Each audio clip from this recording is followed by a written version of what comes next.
And man, it's been a little minute, brother, since we've been on, man. We got to get back to it, man. If this is your first time joining us on the Gentleman's Brunch, once again, I'm your host, Billie G. Williams, and he is Boston Product.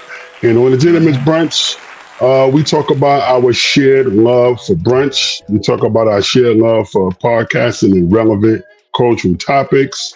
And if you don't like the brunch that we serving, at least stay for these manversations. It's a new brunch spot that I stumbled on, and I said I'm going to try to get back out here and really get active in these brunch streets. But this fucking weather been crazy too, so that's another thing that's a little weird.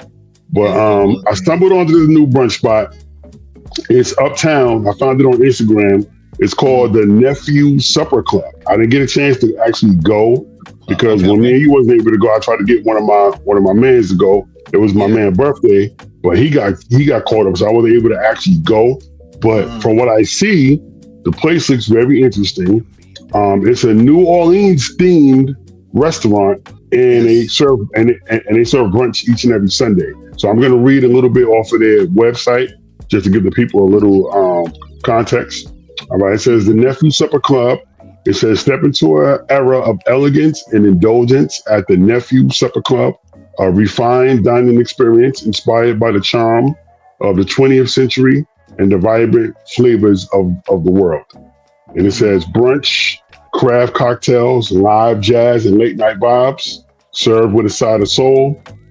And here's a couple of reviews from their site. It says, and this one got 5 stars. It says the Nephew Supper Club is an absolute gem. From the moment you walk in, you're transported into a world of elegance, flavor, and rhythm. Another review says the Nephew is a love letter to Harlem, a love letter that pays homage to the style and grace of Harlem's 1920s Harlem Renaissance era. So really interesting. So if you're looking for a new brunch spot, definitely check out the Nephew in Harlem. I definitely plan on getting over there really, really soon. The next free Sunday I get. Got you. All right. And what you got for us on the brunch front? What you got for us? Yeah, I got a 2-for-1. Reason why it's a 2-for-1 because both of these spots are on the same block.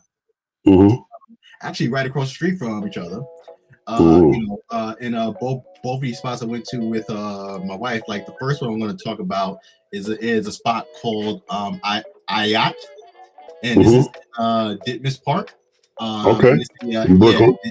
In Brooklyn, and it's a Middle Eastern Palestinian food. Interesting. Exceptional menu.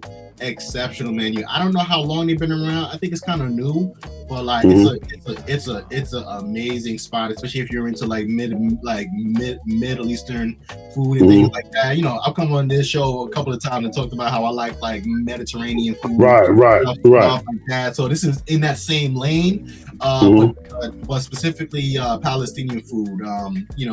They even make like pizza, burgers, wings. The wings are really good.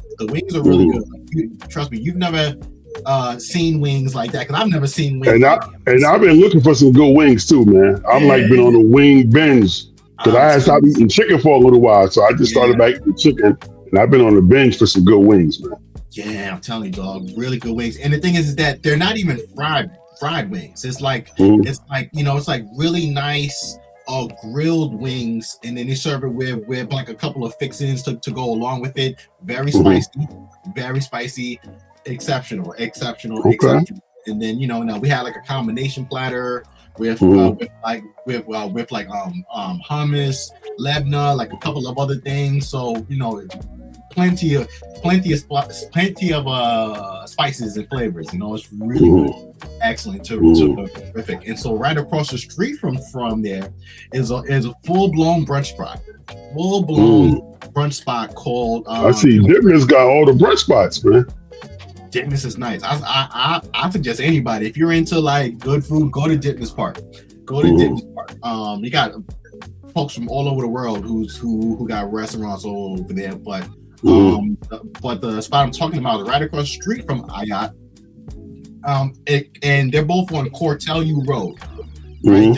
They're both on Cortelyou Road, so you can even take the train to Cortelyou and walk over there if you a New Yorker. So the other spot is called Cafe Madeline. Okay. Yeah, Cafe Madeline, full So blown brunch. Ayat and Cafe Madeline. Yeah, exactly. Full blown brunch spot. I want to see if I can like tell you some of the stuff that they got on their menu, but they have healthy juices, they got smoothies, they got coffees, Mm. they got brekkie bowls, they got farm You eggs and said Becky greens. balls? What the hell is Becky? What the hell is Becky balls? Yeah, Becky balls sound crazy. yeah, because it is crazy, but they call it brekkie bowls. Oh, brekkie, like breakfast. Yeah, Oh, exactly. I thought Brekkie, you yeah, said Becky balls. I'm like, Becky brekkie bowls. balls. Yeah, I know. Yeah, I know. Got you, got you. That would be absolutely nuts. But yeah, like they Brekkie call it balls sound like breakfast meatballs, kind of, sort of. no. It's like brekkie, but it's a bowl. You know, so it's like a bowl. So they have like brekkie bowls. They have like grilled salmon, pastrami, sweet potato bowls, different ones like that, right? And then they also have like fresh farm eggs and greens. They serve sandwiches, grilled cheeses, oatmeal, salads, yogurts, best specialty teas, bagels, sides, vegan options, a bunch of joints in there. I can tell you, my wife and I went there a few times, and it's good every single time. They have like this space in the front that that you can sit and eat at, and they also have like a back area that's also very nice too. And like when you go in there, like the menus are probably about the size of this joint, and you can pick up the different menus that they have. It different lists that they have. Very good teas, very good coffees as well. I highly suggest it and recommend it. Head out there to Ditmas Park, because Ditmas Park got a lot of good food spots, including Ayat and Cafe Madeline. All right, shout out to Harlem, shout out to Ditmas Park in Brooklyn. Definitely check out the nephew, check out Ayat, and check out what's the second one? Madam what? Cafe Madeline. Oh, Cafe Madeline. So definitely check those out. If you see them, research them online, do what you got to do. The Gentleman's Brunch got you. All right. All right. So as we pivot out of talking about food, because I'm actually getting hungry as you sitting here talking about all these delicious delectables, we're going to get a little serious for a second. I had a conversation with my lady maybe a little over a week ago, and my lady got really sad just about the like state of our country. Yes. It's like we're in a really weird place. But I'm going to play a video for the people. Yes. If you haven't seen it, there was a kind of sort of like a press conference with rapper Nicki Minaj and current President Donald Trump that was really bizarre, really weird, and left a lot of people like puzzled about what was going on because it just looked really weird. But I'm going to play it for you guys really, really quick. We're going to react to it. And as we do, we're going to introduce a new segment to the Gentleman's Brunch called React and Ask, right? React and Ask. So it sounds like act and ask, but we're saying react and ask. All right. So we're going to play the video, then we're going to react in real time. So here we go.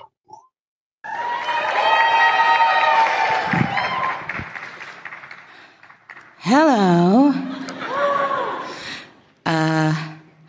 Well, I don't know what to say, but I will say that I am probably the president's #1 fan. And that's not going to change. And the hate or what people have to say, it does not affect me at all. It actually motivates me to support him more. And it's going to motivate all of us to support him more. We're not going to let them get away with bullying him and, the smear campaigns. It's not going to work. All right. So that was a little snippet of the press conference with rapper Nicki Minaj and Donald Trump. So let me ask you, brother, because I know politics is more of your lane. You know how much I hate talking about politics, but I know it's something that we got to do. But what was your initial reaction when you saw Nicki Minaj publicly standing side by side with Donald Trump and speaking out for those who are considered like anti-Trump? Say that, like, I think that people need to understand that just because you may like an artist, observe an artist, and you may like their music or whatever the case is, you could potentially get to a point where you don't really agree with everything that they're doing. You could get to that point. And that has happened for so many people in so many different kinds of ways. So when I see Nicki Minaj up there with Trump, I think back to a couple of weeks ago when she was with Turning Point USA and Erica Kirk after the Charlie Kirk shooting and things like that. So I think about it to a couple of weeks ago where I'm like, okay, like this is the first time that I've at least seen Nicki outrightly, kind of like be like, I'm down with Trump and things like that. Like that was like the first time, at least for me. Like I don't follow Nicki Minaj and things like that. I know that there's a lot of people. I forgot about the Kirk thing. I completely forgot about that one. That's when all this weird shit started. But go ahead, brother. But that's just my point. Like, did it really start there? Like, right? I'm like, did it really start there, or were there signs in the past? Right? Because you got to remember that like this is Trump's second term in office. Where was Nicki Minaj during Trump's first term in office? Right. What was where were you then? Like, was she always supporting him then? Maybe, right? You got to remember as well. Trump pardoned Lil Wayne during his first.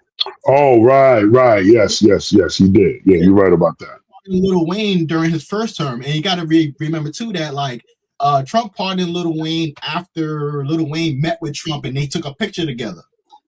Because Lil Wayne was on the verge of being incarcerated because, like, I think like he violated his parole or probation, something like that, because he had like guns in his car that they caught him with. So it was like, oh, I get next to Trump, I take a picture with him. Next thing you know, I'm pardoned, right? So some is beginning to make me think like, like, did she see that?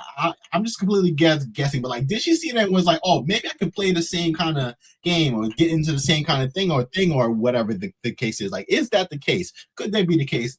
Maybe it is, maybe it isn't, right? But now, so now you have that happened then. You have her going out with Erica Kirk and saying she loves Trump. A couple weeks later, she pops up with Trump at this event. I've seen a lot of people say that maybe she's trying to cozy up to Trump for the purpose of getting her green card, because one thing I learned recently. Yeah, I heard about that as well. Yeah, because one thing I learned recently is that she's an undocumented citizen. She's undocumented. Like I know that she's from Trinidad, but it's like, but she's apparently undocumented. You also have her brother who's incarcerated for being a sexual predator, supposedly, and then her husband who's not trying to register as a sex offender because of his dad he got. So it's like, is that the same playbook to try to just get what she wants to get her and herself and her folks out of this situation? I don't know, But ultimately, I think fans of Nicki Minaj got to really decide: is this who you really want to continue to support? Because you seeing her outrightly go in front of Trump and say he's the best president ever and all these other things, whatever the case is. Like, she got to also be able to lie on that sword when things get bad, right? She on that sword when things get bad. So when you see different things happening in the country, do you also endorse all of that too? Right. Like, are you okay with everything that the president is doing? I'd like to really know that. Like, are you also in a position to say that you don't like any of these things that the president is doing? It's crazy. I heard that. I heard Trump say that Nicki Minaj is the queen of rap. You gotta remember, Trump has been tapped in. Trump has been tapped in with rap for decades. Oh yeah. Ever since the '90s, since the Mike Tyson era, Trump always stood next to hip hop artists and people of the culture and things like that. Right. And how can I say, like, he wasn't as political as he is now, but we all know politicians is all about maintaining their status, maintaining their likability with the public, and being connected with the shakers and the movers to get that money to fund campaigns and different movements and things of that nature. But I don't know, man. This thing rubbed me the wrong way, man.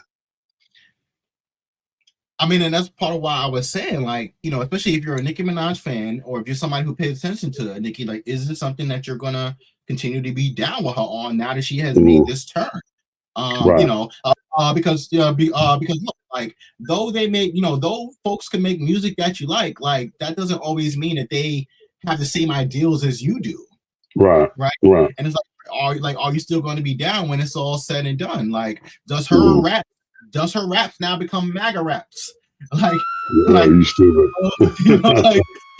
Does that happen now? Because now what I also recognize that happens is that is that every artist that kind of like gets into the this is my guy and everything, now they're ultimately down with the MAGA movement. The MAGA movement then takes all of their songs and say, this is our thing now. Like, this is our, and it all gets put into that light. Right, it all gets put even when Trump ran the last time, and not to cut you, even when Trump ran that last time, and Kanye was sitting in the Oval Office with a fucking MAGA hat on. I haven't fucked with Kanye since because he looked crazy. Now, don't get me wrong, you as a legal right, you can vote for whoever you want to vote for. You could stand behind whoever you want to stand behind, but somebody like Kanye, I feel like contradicts himself a lot because he'll say one thing one day, then his actions will be completely different. Right. So that's another conversation for another day. But this Nicki Minaj thing, Nicki Minaj has never ever been a celebrity that's spoken out on anything about the people, anything on immigration, none of those things. And not saying that she can't have a voice, but that's just not something that we know her for. So, like I said, it rubbed me the wrong way because the whole exchange just looked weird as hell. And everybody know what Donald Trump is about. Donald Trump is not for the people. Donald Trump is about Donald Trump. He's not for the people.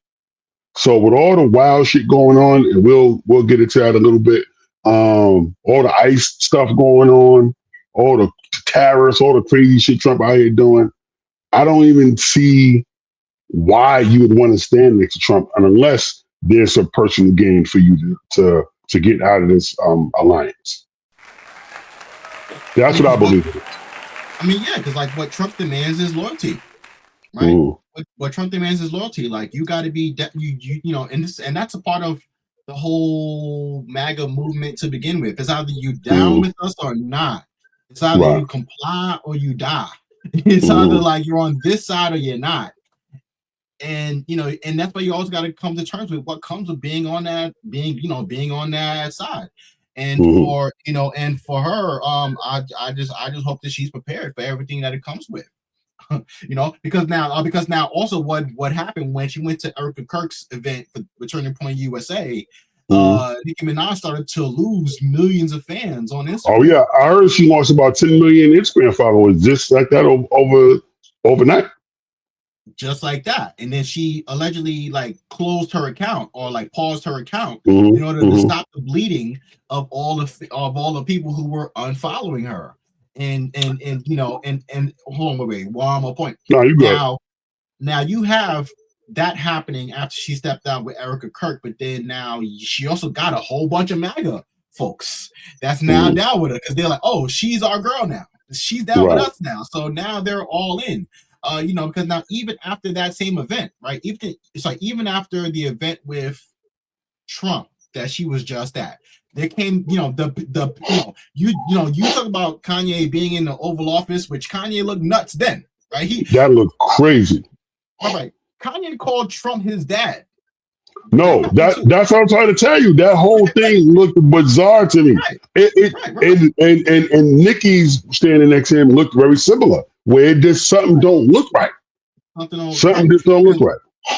Right, because there's even a picture that came out of like Nicki Minaj holding Trump. Wish I would call Donald Trump daddy. I wish I would.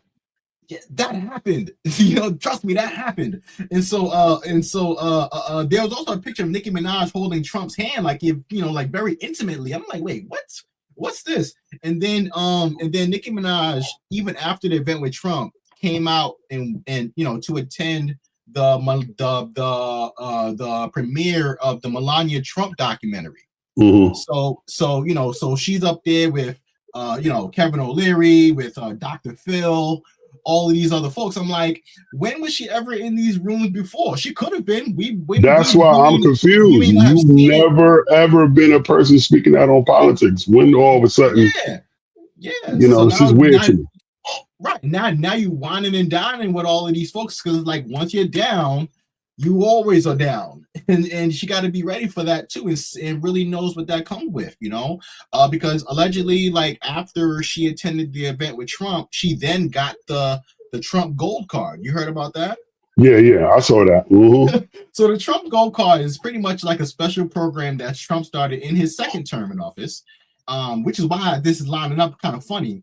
It's something he started in his second term of office, where it's pretty much like an H-1B visa that only certain people could access. It's like if you pay $1 million, you could get this. You could get this Trump Gold Card in order to, get permanent residency in the U.S. So pretty much, if you pay the Trump administration, you get this gold card. You ain't got to worry about citizenship or anything like that, because you got the Trump gold out. So now after the event, she posts something up saying, "Oh, I got my gold card," or whatever. She was like, "Oh, look, I got it." And I don't know how true this is, right? I don't know how true this is, but shortly before I got on the line with you, I seen that maybe that Trump card maybe wasn't even real. I don't know how true this is. That that allegedly the Trump administration said that it was a memento. It was a memento. So I don't even know how real it actually is. But like, if she went up there, she did what she did, and she got what she got, it's all transactional. And for Trump, that's all he needs, for you to be down with him, so he could use you to get everybody else that he's trying to get to be loyal. And that's also my issue with Trump, is that like, I think when it comes to a lot of like black people in general, he feels like, oh, if I tap in with the rappers, everybody else is going to fall in line.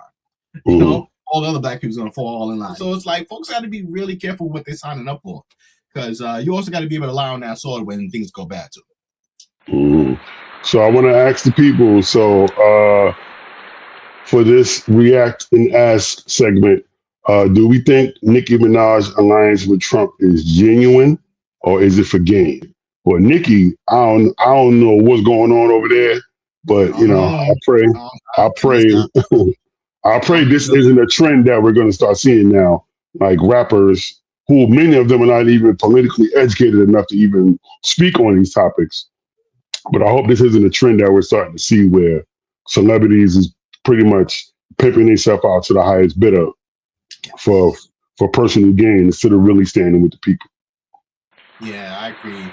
And that's why, I apologize for jumping in too, but like, that's why we also got to be careful, because it's like, because granted, right, people can make any choice that they want, right? People can make any choice that they want. You don't have to be whatever, you don't have to be whatever, but like, even if you don't outright say that I'm a Republican, I like Trump, I like everything that he's doing, there's still a form of like guilty by association. Right. There's still a form of guilty by association. Some of this, like, if your fan base is going to stick with you, they're going to stick with you. But just because you're a fan, that doesn't mean that you need to stick with this person because this person doesn't line up with your ideal. So that's why I was saying that from the beginning. Like, folks got to really make a decision, because is this what you're going to be down with or not? Because if your fan base is big enough, you can ride it out. So is Nicki Minaj's fan base big enough to ride it out? I'd like to see. I mean, 10 million Instagram followers is a lot of motherfuckers. That's a whole lot. That's more followers than I may ever get. Yeah, that's a fact. That's a fact. So it's a whole lot. It's a whole lot. But you never know. I might just blow up and get like third. We'll see. We'll see how it goes. But still, like, that's a whole lot of people, nonetheless. So it's like, can she withstand it? I'd like to see. We'll see how it goes. All right. Good stuff, Ross. All right. So as we pivot on to our next topic, my brother Ross here, he just recently celebrated his 1-year anniversary of podcasting. And I'm going to have my 6-year anniversary in May of podcasting and being a quote unquote content creator.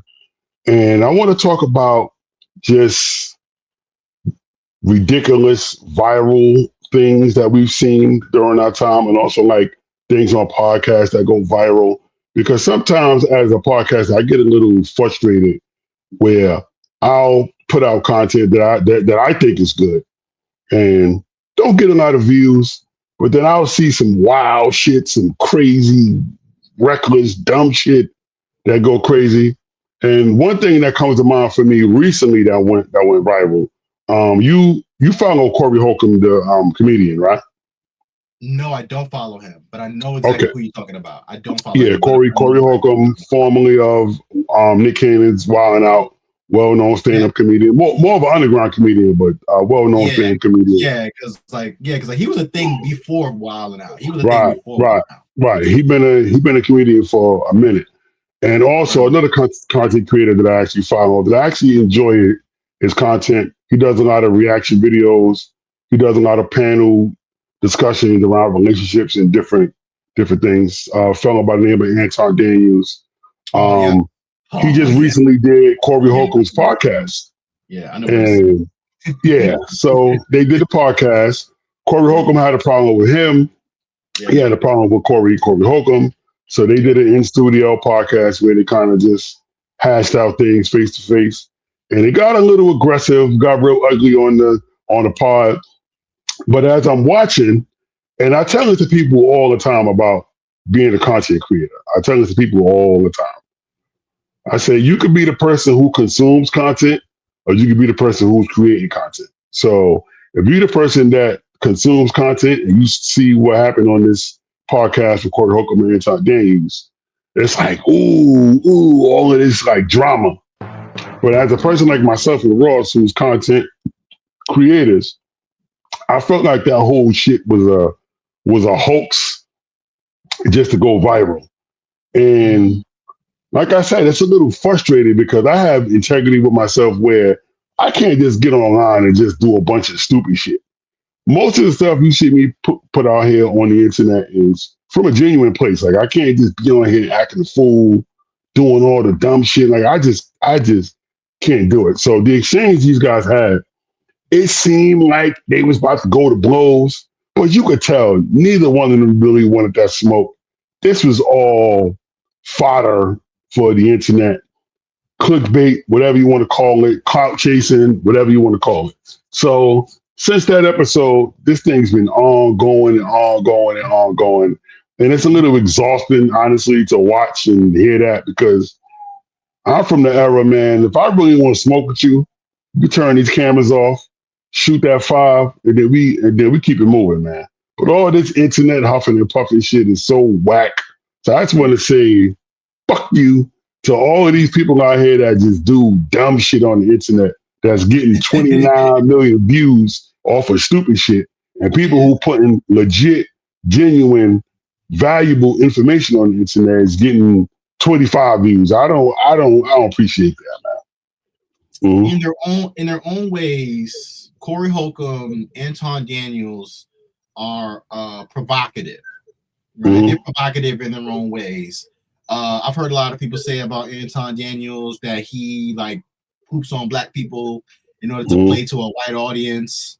Right. With Corey Holcomb, I've heard that a lot of people say he's just a lot of like red pill slop, whatever. If you like his comedy, you like his comedy. Me, I like his comedy. Like and there's always going to be parts of his personality that's going to play into his comedy. I've watched Anton Daniels. There's parts of him that I've seen is very informative, and he has a lot of things that he's given his genuine opinion on and things like that. So when it came to them being both in the same room, if I'm not mistaken, the situation was rooted in voting, right? The situation itself stemmed from Corey Holcomb being like, there's no point in voting. Anton Daniels being like, but how are you going to make any kind of change?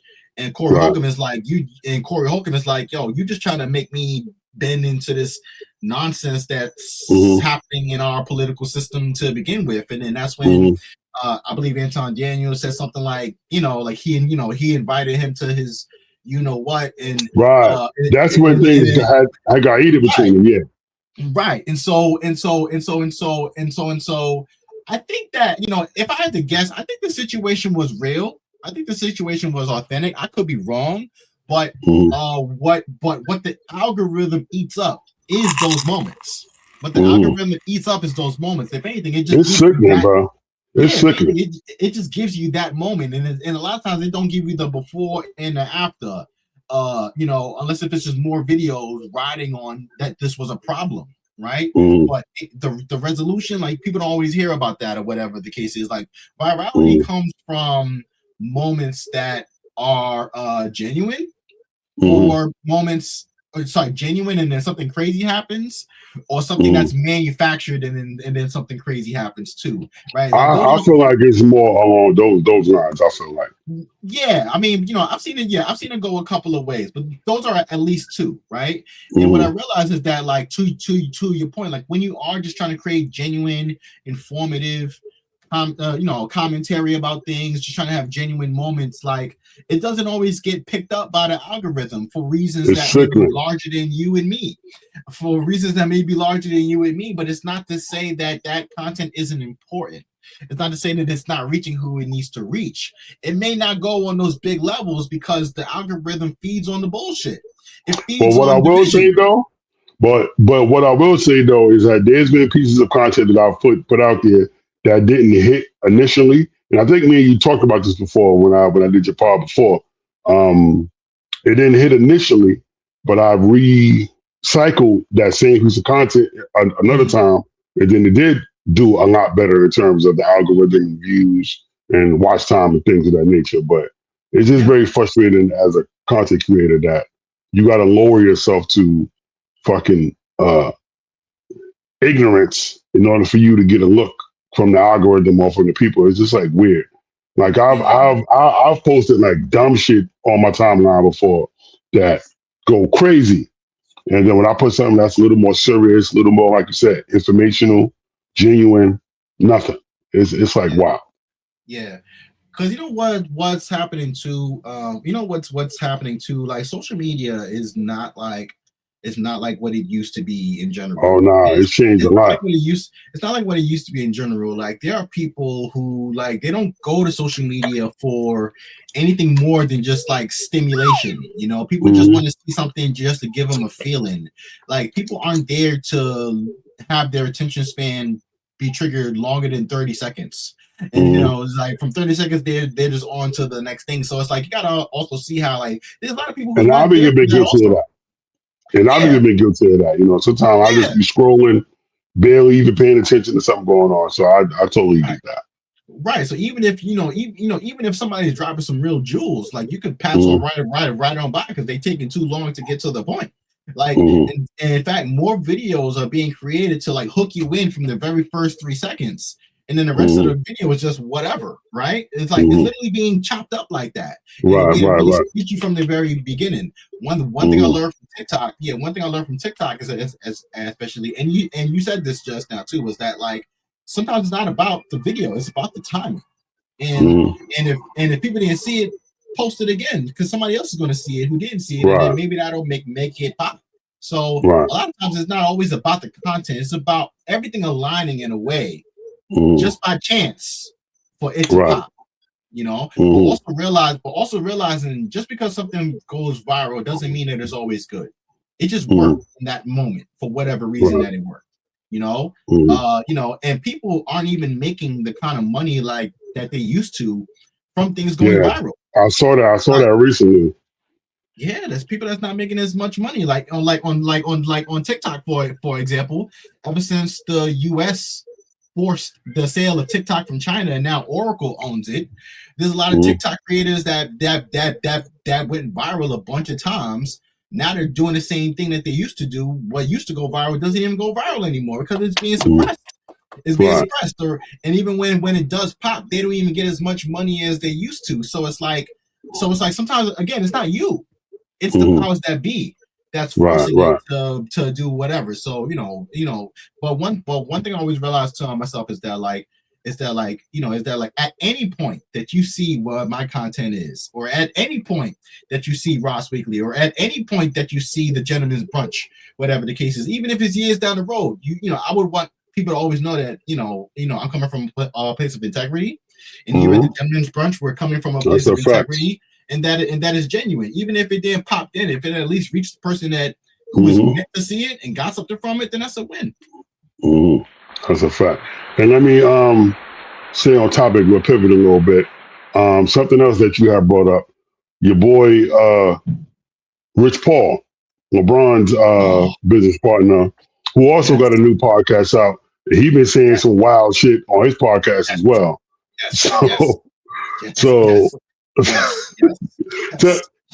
Tell the people about this ridiculous take that this guy talking about. Man.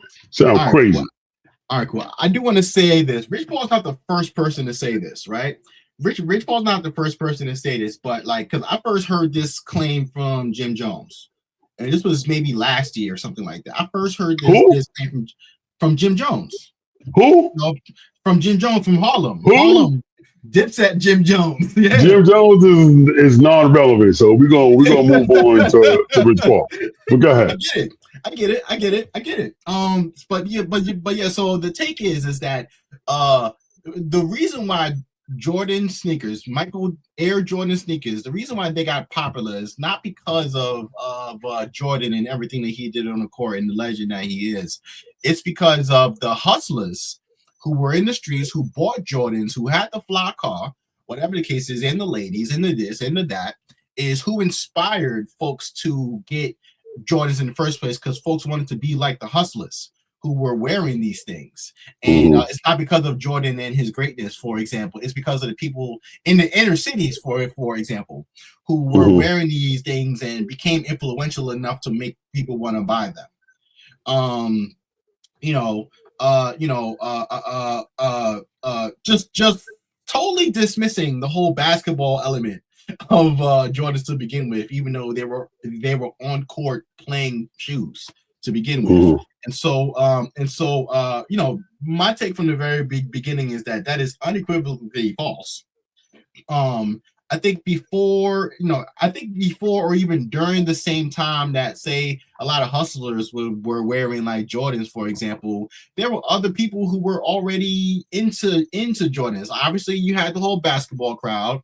You had like you had people in the inner cities who were just trying to get fresh to begin with. People who were just trying to get fresh to begin with. So it wasn't just the sneakers, like whatever happened to wanting to be like Mike, right? Like whatever happened to that, like, I'm waiting for you to. That was a whole, yeah.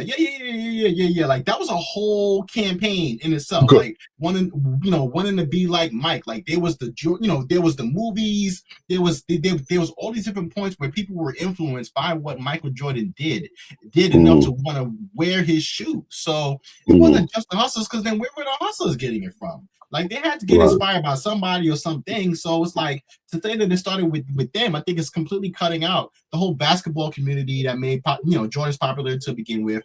Other folks in the inner city that been into Jordans, and other folks who continue to be into Jordans, because it wasn't only the hustlers that was wearing Jordans. Everybody was wearing Jordans. So to say it's just the hustlers, I think it's completely missing the whole point. Okay, so I'm just gonna throw a few names out there for the people. Okay, if we talking about the influence of the Jordan shoe. Okay, Will Smith, Fresh Prince, right? Got a pair of Jordans called Fresh Prince 5. Will Smith was the furthest guy from a hustler dude, a street dude. Furthest thing from that. Yes. Kadeem Hardison of A Different World fame and of White Man Can't Jump fame, right? Another one made Jordans very popular because they were present in the show and in the movies, of course. Spike Lee got a commercial with Michael Jordan saying that it's got to be the shoes, right? Yes, you're right about that. All of these dudes that we naming right now don't got a street hustle bone in their body. So shut the fuck up, Rich Paul. Shut the fuck up, Jim Jones. You don't know what the fuck you're talking about. Now, to their point, what I will say is, in terms of generations beyond the initial generation of the Jordan shoe that went to the store in droves and bought the shoe, I could see where they're going with that conversation in terms of that, like the mini eras of Jordans that have came out and kids go crazy over it. Because even kids now, there's a lot of kids now that go crazy over Jordans and don't know shit about Jordan. All they know is that these are Jordans. That's all. That's all they know. So I could get their point in that aspect. But in the new stages, in the infant stages of the Jordan shoe, that shit ain't have nothing to do with no street dude and no hustlers and this and that and the third. Because if that was the case, the hustlers from the 70s and the early 80s would have been wearing Dr. J's and Magic Johnson shoes and all of that. The only dudes that wore athletic shoes as a fashion statement was dudes that played sports. There wasn't no street dude wearing no motherfucking athletic shoes as a fashion statement. If my memory serves me correctly, I believe Adidas was the initial shoe where it was quote unquote a sports shoe that street dudes and rappers started getting into, and that's where the My Adidas song come from.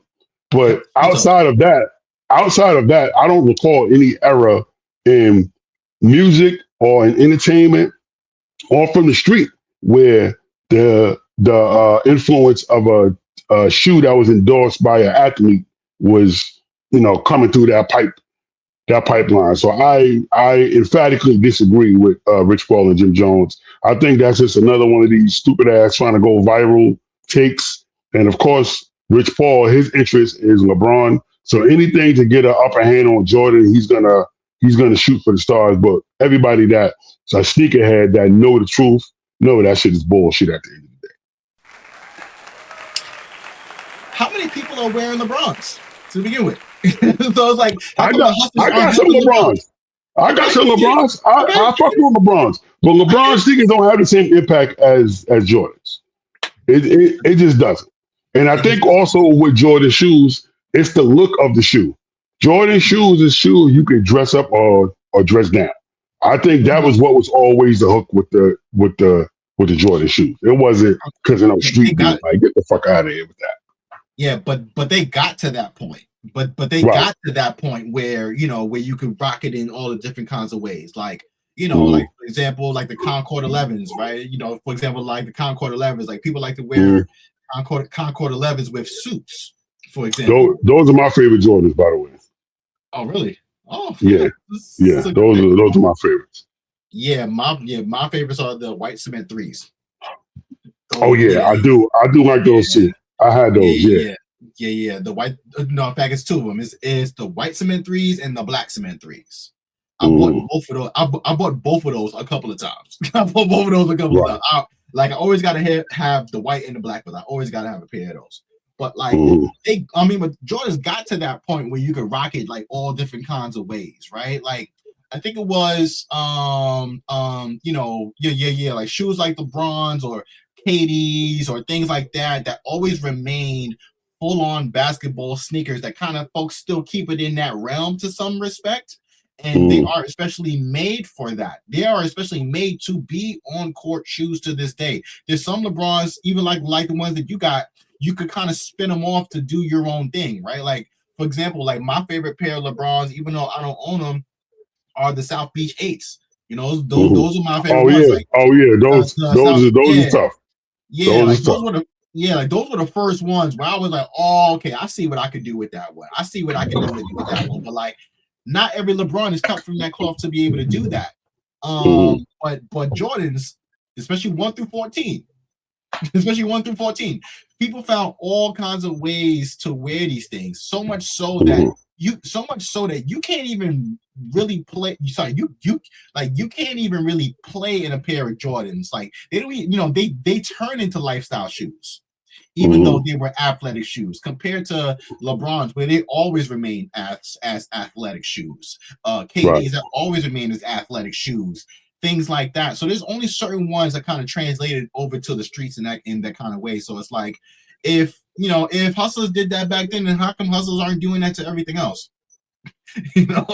Like where's the impact there? Like where's the impact there? So we'll see. Yeah, man, crazy. All right, good stuff, Ross. All right, so in the interest of time, We're going to pivot into our last topic. Um, so let me ask you a question, brother. Are you a fan of any New York teams, like basketball, baseball, football? Are you Yes, like a New York sports fan, like all teams, or just yes. only certain teams? I'm you know what I recognize about myself. I'm not a fan of all teams. I'm a New York sports fan. New York Mm, sports fan. mm, So much so that I don't always pay attention to other teams outside of the New right. York sports, Mm, network. So I've always been a Jets, Mets, New York Rangers fan. I like Jets, Mets, New York Rangers. Obviously mm, the New York, obviously the New York Knicks. I respect what's going on in Buffalo right about mm, now.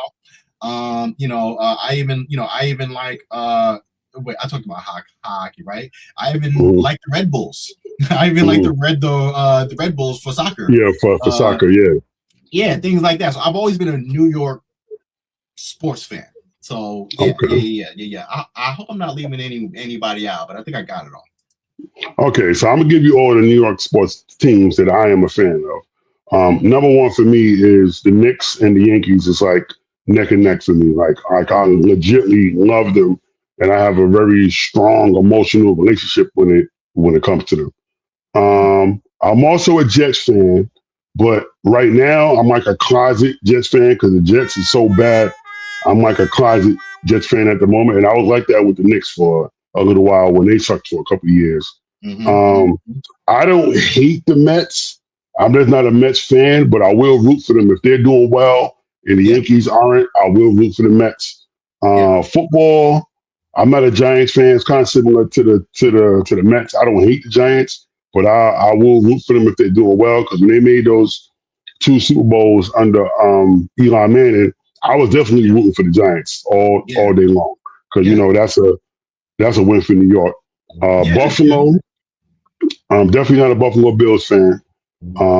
But if they're doing well, I root for them as well. But the point Mm-hmm. I'm making is New York sports, for the most part, and I'm trying to think. In my lifetime, let me see. I've seen 5 Yankee chips.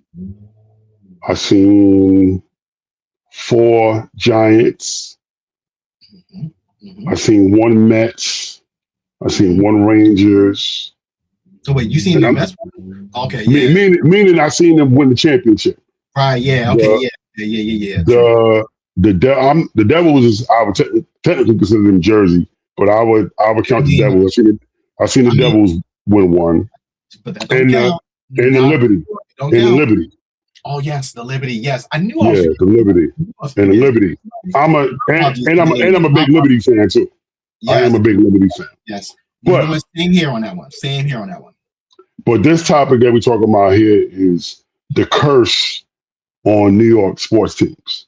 Yes. Now, as a proud New Yorker, especially somebody born and raised in Brooklyn, and I wear my BK on my sleeve everywhere I go, no matter where I'm at, I always have to defend New York teams. If I'm wearing any kind of New York, merch, memorabilia, anything, I always have to defend New York teams. So I say all of this to say, recently, because we're like dead smack in the middle of basketball season, Right. football season is about to finish in another week. Right. Um, the Knicks had hit a little rough patch the last couple of weeks where they had lost 9 out of 11 games. They started off good, and they fell into a little rough patch. They've gotten back to their winning ways. They won their last 5 games, but those rumblings of the team being cursed were starting to arise again. And me, Mm-hmm. as a loyal New York fan for the most part, it was starting to bother me because I tell people, man, being a New York fan is very emotional. It's very, very emotional, right? Yes. Just like we talked about on the first part when the Knicks was doing well in the playoffs last year. Like New York was turned up when Mm-hmm. the Giants took out Tom Brady and stopped the perfect season. Like New York was turned up when the Mets won the '86. Like New York was going crazy when the Yankees won it in the Yankee parade. Like New York was going crazy. The Rangers, the Liberty, all of the above. It was going crazy. So the New York fan base, I think, is definitely the toughest fan base, but it's also the most. Let me see. Am I going to say knowledgeable? I'll probably say the most knowledgeable about the game, and I think that's why it's such a tough place to play for a lot of athletes because they say a lot of athletes don't like the pressure of playing in New York media or New York market, and I think it's because of the knowledge of the fans. Like the fans going to show up and show out all day. If you're doing well, you giving effort, you doing all of the things. New York fans going to show up and show out. But if you wet in the bed, shit in your pants, falling under pressure, New York teams don't let you have it too. They're gonna call you a bum, trash. They're gonna run you out of town. Right Any athlete that comes to New York and win a chip, you're gonna be the man forever. You're right about that.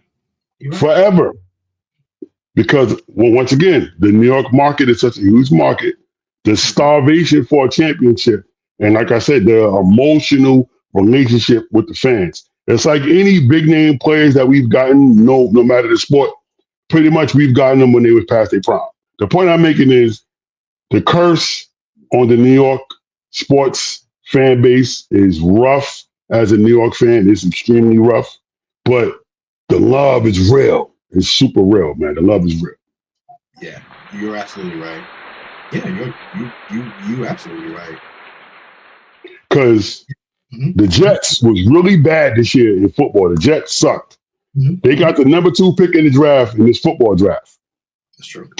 There was a lot of good quarterbacks coming out.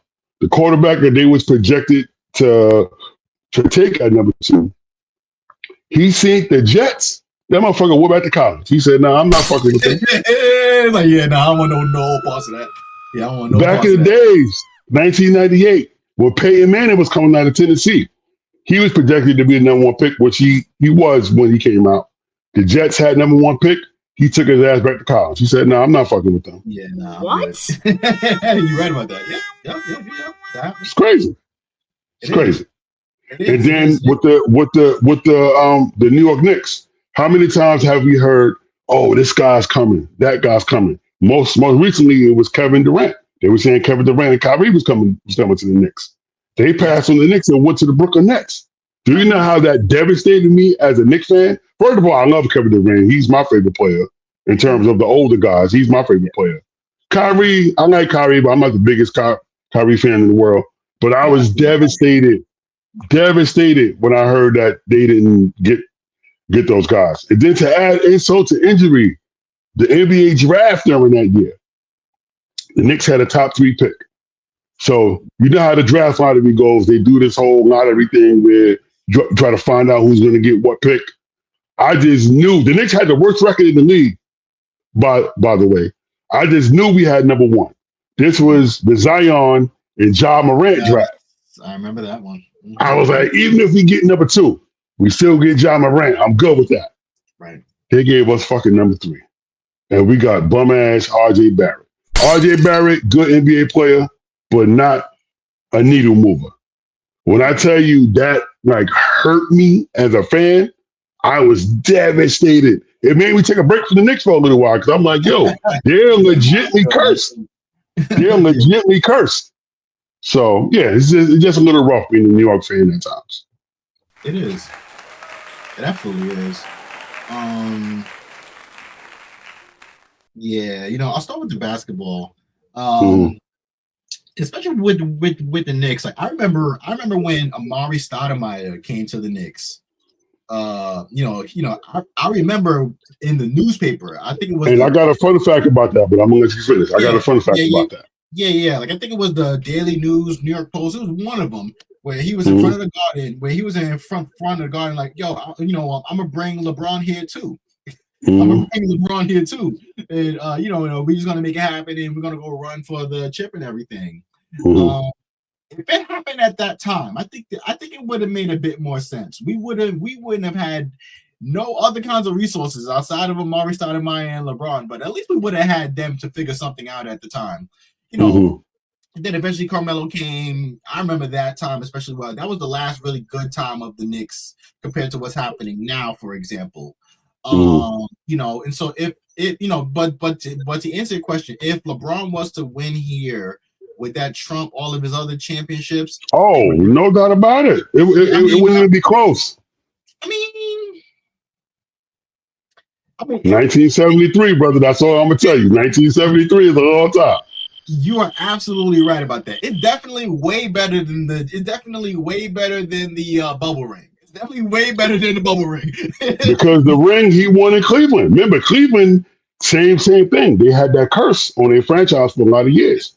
That's why when he won the ring, the iconic speech after he won the chip, he was like, Cleveland, this is for you, because the Cleveland franchise in all different sports had the same type of energy like New York teams. They was cursed. They would make it far and never win. And then LeBron, and then he came back from a 3-1 deficit and won it. So it was like climbing up the hill, getting to the mountaintop. Like it was like crazy. So that's why I said if he was to do that for a Knicks team, even though, like I said, I'm not a big LeBron guy like that, but I think that would definitely change that Jordan conversation in a heartbeat. Definitely. Yeah, bro. Let that sink in, man. 1973 is a long time, man. And listen, the Jets haven't won one since 1967. You're right. That's true. And to the Amari Stoudemire point, when Amari was coming, right, when we figured out he wasn't getting LeBron, Amari was the backup plan. He wasn't plan A. He was the backup plan. When they looked at his medical report, the medical report told him, yo, this guy knees is done. If you sign him, he's not going to make it through this contract. He played one good year for the Knicks, and he was hurt the rest of the time he was on the Knicks. Correct. I said, this some bullshit. Yeah. This some bullshit. Yeah, correct. And in that first year he came, he was playing MVP level basketball. He was playing great. But then the knees went, and it was over. Just like that. Yeah, I remember back then he was taking like wine baths in order just to kind of like recuperate, trying to like repair himself or whatever. Like he was always on the mend, you know. He was always on the mend, especially after that first year. To your point, right? But now, I'm gonna answer it in two ways.